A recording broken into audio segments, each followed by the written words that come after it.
Fraser Island, 120 kilometers of uninterrupted beach driving. Racing against relentless tides, that's what awaits us on this episode. After uncovering the secrets of the mesmerizing west coast, we set our sight on the remote northern tip, driving along some truly unique routes, or shall I say, unique beaches. With the ocean as our path and our obstacle, misjudging the tides could mean serious trouble. Buckle up, because this is beach driving like you've never seen.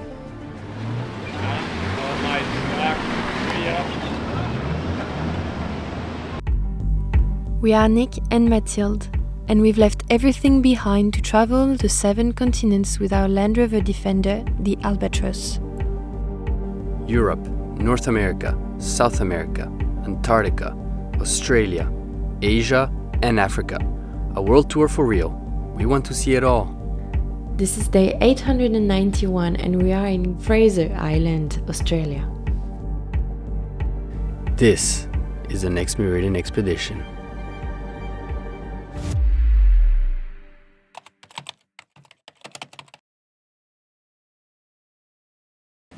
Good morning. So it's now 8 a.m. and literally we open the rear window and 2 whales are swimming literally like 300 meters away. I didn't think it was possible to film whales from my bed. Literally, yeah? I think it might only be possible here. In the past episode, we arrived on Gary, also known as Fraser Island. We explored the inland trails, faced setbacks like breaking and fixing our clutch, got blocked by the tides, and eventually made our way to the breathtaking western coastline. If you haven't watched part 1 of our Fraser adventure, be sure to check it out. In this episode, we continue our journey in this exceptional place. Fraser Island is the largest sand island in the world, and our goal is to reach the northernmost point, Sandy Cape. If all goes well, we should then attempt to cover the entire island from north to south between 2 tides, 120 kilometers of pure, non-stop beach driving. Another week on Fraser. We're on the west coastline of the island. We're basically just waiting for the tide to go down because now we're literally stuck. There's about 2 creeks that are completely flooded by high tide. Low tide is in 4 hours more or less, but we should be able to cross in 1 or 2, so we'll see. And this is Albatross, our Land Rover Defender. We're going to pack it up. This is the beautiful west coastline and the ocean where we saw the whales this morning.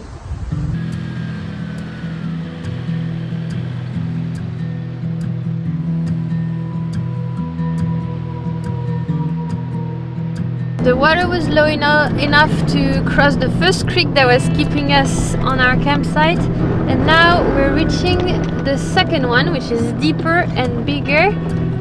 What do you say, pilot? I think it's possible.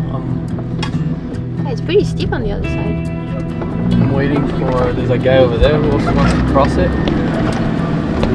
I think he's waiting for you.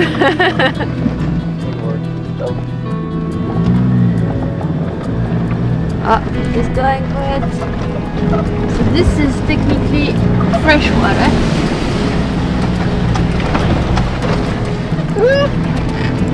Yeah! Our route first takes us down the west coastline toward the south. We're searching for a crossing through the high dunes. When we found it, that's it. Next up, the east coastline.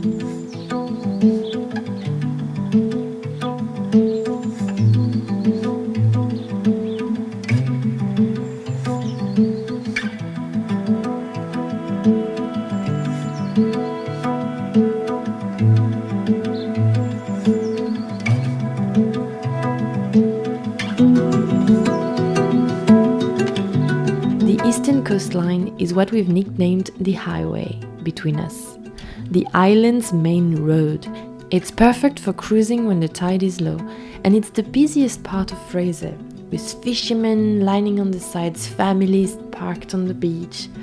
But soon we find ourselves next to the main obstacle of the coastline that should reduce the number of people around. Wow, insane.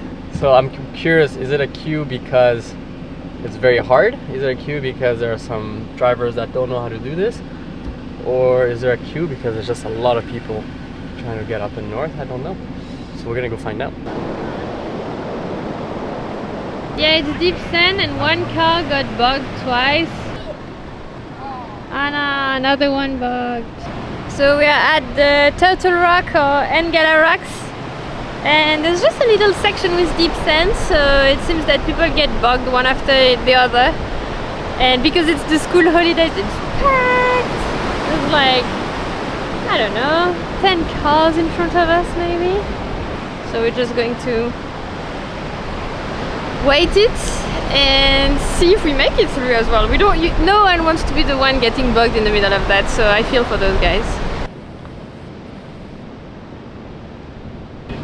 Maybe if we push, help him.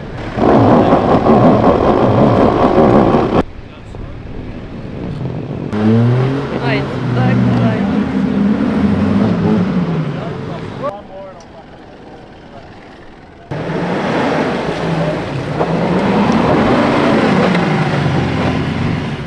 Well, that's the difficulty of Engala Rocks.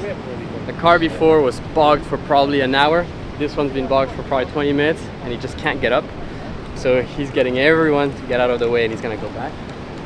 And yeah, so I think Alba will make it, but yeah, it looks real tough. Fingers crossed. What do you guys think? You guys think we'll make it? I guess we have to wait for the next 30 seconds. The next 30 seconds or so you will see. And we'll find out in the next probably half an hour to hour because everyone's getting bogged.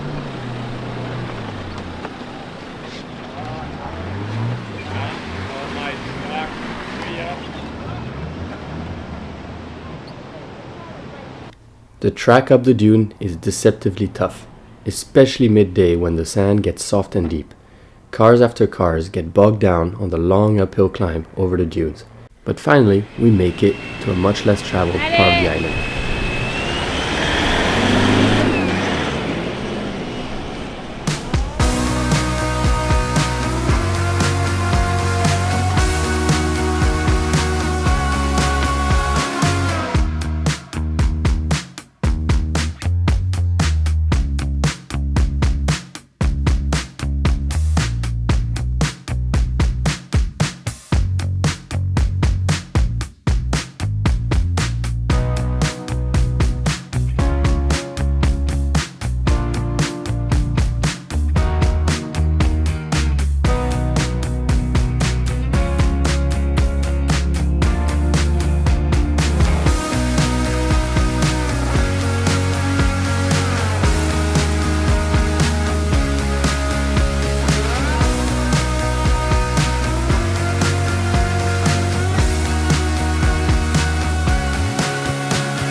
When the rocks end, we're rewarded with a perfectly flat stretch of sand.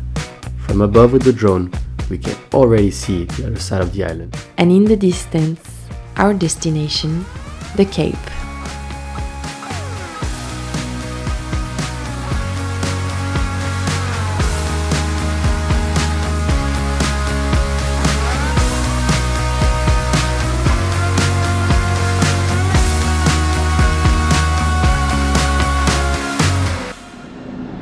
Ladies and gentlemen, We've reached the Cape. we've reached Sandy Cape.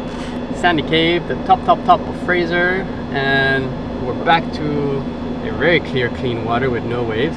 It's sandy. It's sandy but not white.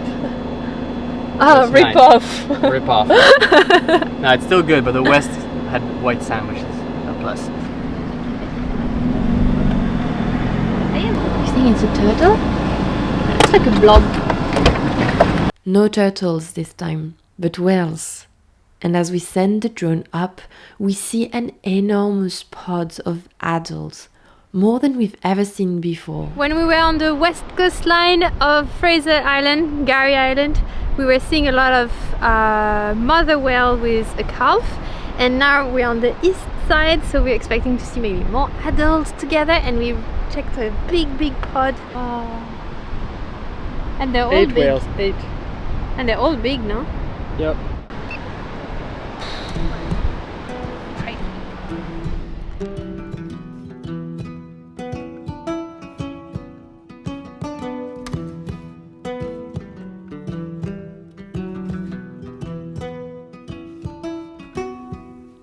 All the way to the north of the island, we find pristine beaches and the fascinating Sandy Cape Lighthouse, one of the oldest and tallest in the country, standing 33 meters high and nearly 150 years old. At one point in history, 4 families lived here, full-time, to keep this site running around the clock. But with the tide creeping up, we need to find our way back to camp before it becomes impossible to move.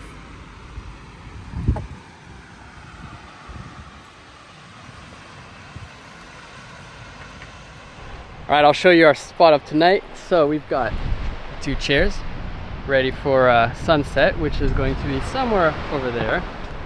We've got a solar panel from Sunwear doing its magic because the other 2 solar panels are covered under the trees.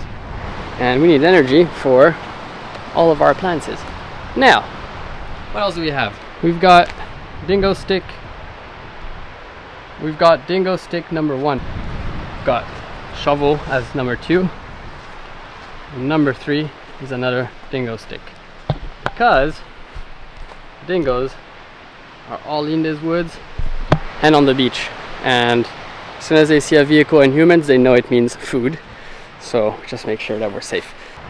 Well, we're gonna chill out here, and Mathilde is in here. What are you doing? I'm editing the next YouTube video with the best view ever. I have the ocean so beautiful and the beach, and then I'll probably have Nick sitting right there. Awesome.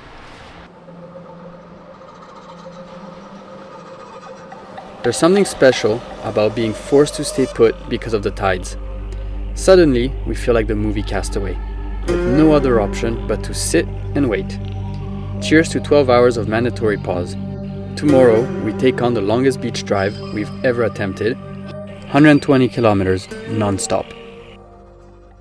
Alright, today's our last day on the island, and we have to go from the northernmost point to the southernmost point, and the tides have just now gotten to a passable level with the car, and it is now 1 p.m. It's now 1 p.m. We just had lunch, and now we're just gonna drive all the way to the southern point. Let's hope we get there. Nice. All right.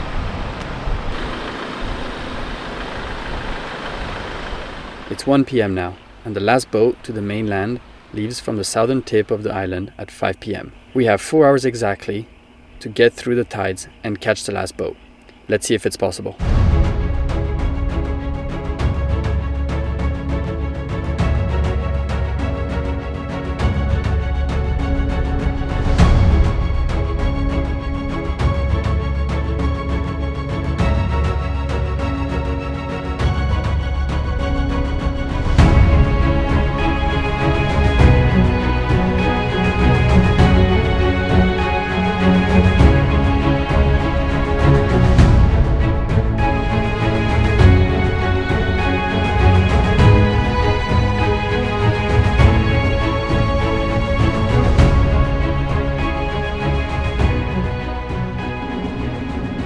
Hello, is anyone on channel 36? Hello, anybody on this channel? The issue is that the tracks in the sand has only the space for 1 vehicle, so we need to know if cars are coming from the south or not. We can't see them, we can't engage in the track because it's so sandy. If we go, we need to go all the way through. Yeah, so you're gonna have to take radio. See you on the other side. Hello, hello. Hello. Can you hear me? I hear you. Sure, don't drop. You too.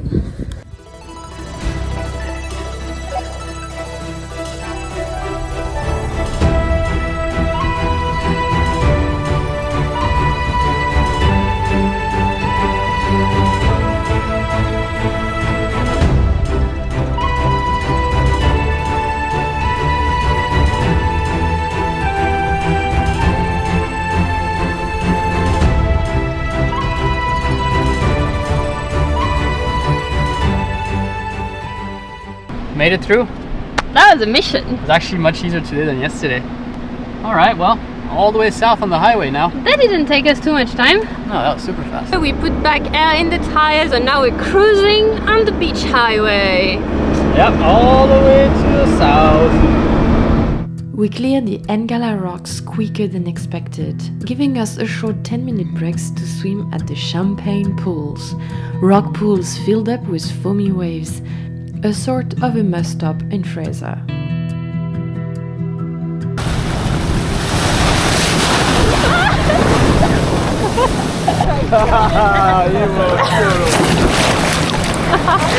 That was relentless.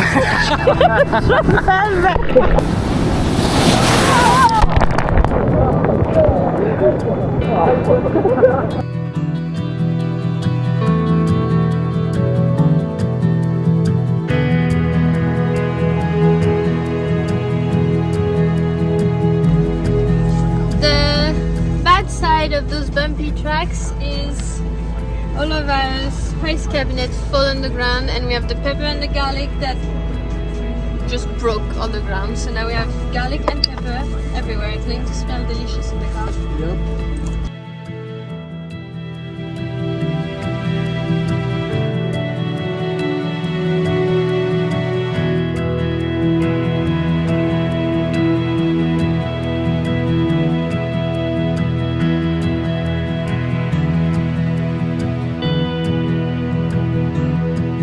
Just lost 5 minutes because of a landing plane on our highway beach. I know, right? Oh, good. We gotta catch this boat.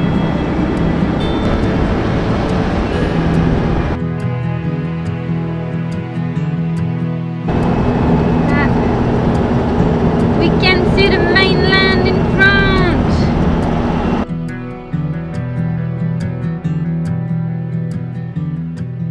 We made it to the ferry. I mean, I think we were quite lucky because at those Ngaya rocks there was no one in front. That could have made us lose like an hour and we'd have lost the part, but not the case.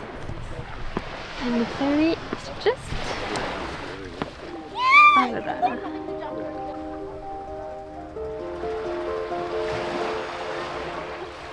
Our time on Fraser is over. It's definitely been one of our favorite adventures in Australia, especially the remote western coastline and all the way up to the Sandy Cape. In the next episode, we'll be meeting some amazing people, from a well-known YouTube content creator you might recognize, to the Brisbane Land Rover community, and even a friend we met on a mountain at 6,000 meters in Bolivia. A lot of people. But before we go, we also have an announcement to make. Listen up. Starting next year, we have mini expeditions coming up. Yeah. So Mathilde and I, we're going to be launching our own little trips separately. So I will be, for example, launching motorbike trips probably once or twice a year next year. And Mathilde will be hiking. Or horse riding, depending on the location. If you are interested, we're opening up a few positions. It's usually a 12-day trip, usually between 8 to 10 people. And the idea is to bring some of you guys along. We have a link in the description where you guys can sign up. That way you'll be notified of all the future trips. Next year, for myself, it's Georgia and Madagascar. And for me, it's going to be in Jordan and maybe in Georgia. So you're gonna do hiking in Jordan and horse riding in Georgia? Yeah. Cool. And for me, it will be twice motorbikes. Even if you're not interested in those two trips, every year we'll be launching new ones. So just sign up. That way you'll be notified of when a trip is out, and then you can decide to join or not. Too many things to do on this planet, and every trip will be different. And so that is the news. And so if you guys are interested, sign up in the link below, and then hopefully we'll get to travel together at some cool place. And yeah, hope you like the episode. See you in the next one. Ciao! Isn't this life? I don't think life is that good. Yeah. That must be a dream. Oh. Cheers.